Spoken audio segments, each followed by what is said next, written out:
The TV was on, but Daniel was not watching it. He sat on the edge of the bed, tying his shoes for work. The morning news played in the background. Traffic, weather, a crime. Then the anchor said a name. Daniel Moore. Daniel froze. He slowly looked up at the screen. A photo appeared.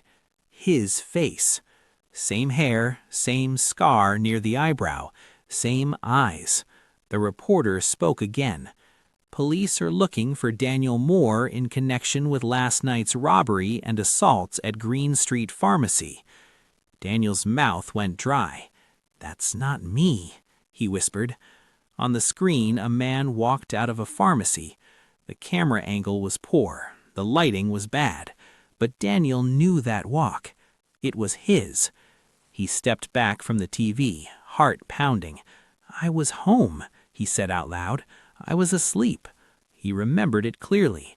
Dinner, a shower, his bed. No gaps, no blur. The phone rang. He didn't answer. Instead, he looked down at his feet. His shoes were on the floor. They were muddy. Dark, wet mud dried around the soles. Daniel stared at them. That's not possible. He lifted one shoe. It smelled like soil and rain. He hadn't gone anywhere near mud in weeks. His phone buzzed again. This time a message. Unknown number. "You should check your wallet." His hands shook as he opened it. Inside were receipts. A gas station on Green Street. Timestamp 11:47 p.m. A convenience store next to the pharmacy. Timestamp 11:02 p.m. Daniel sat down hard.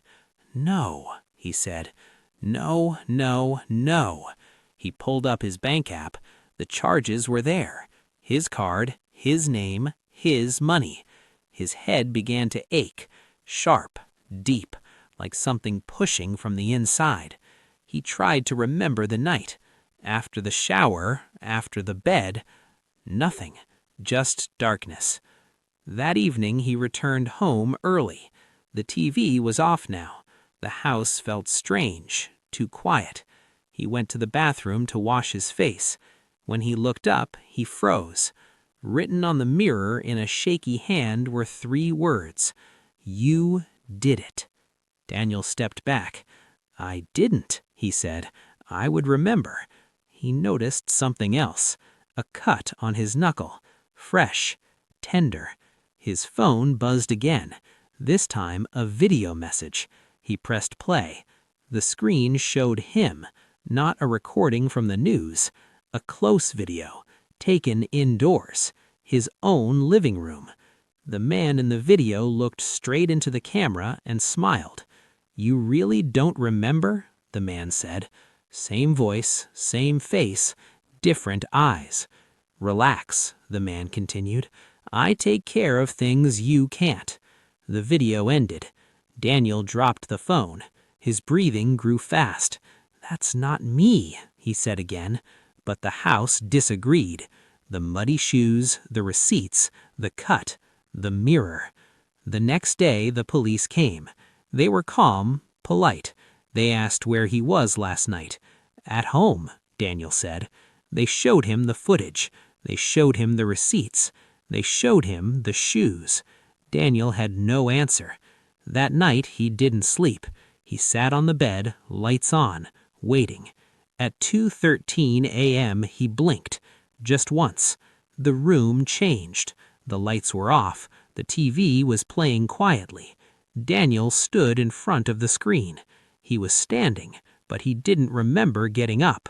His reflection appeared on the black glass of the TV. He smiled, but Daniel wasn't smiling. Inside his head a voice spoke. Calm, familiar. "You worry too much," it said. "I clean up your mess." Daniel tried to move. His body didn't listen. On the TV, the anchor spoke again. Police confirm new evidence links Daniel Moore to the crime. The man in the reflection laughed softly.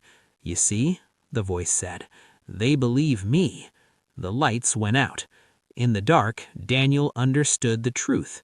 He had never left the house alone. He never had. He wasn't being framed. He was being shared.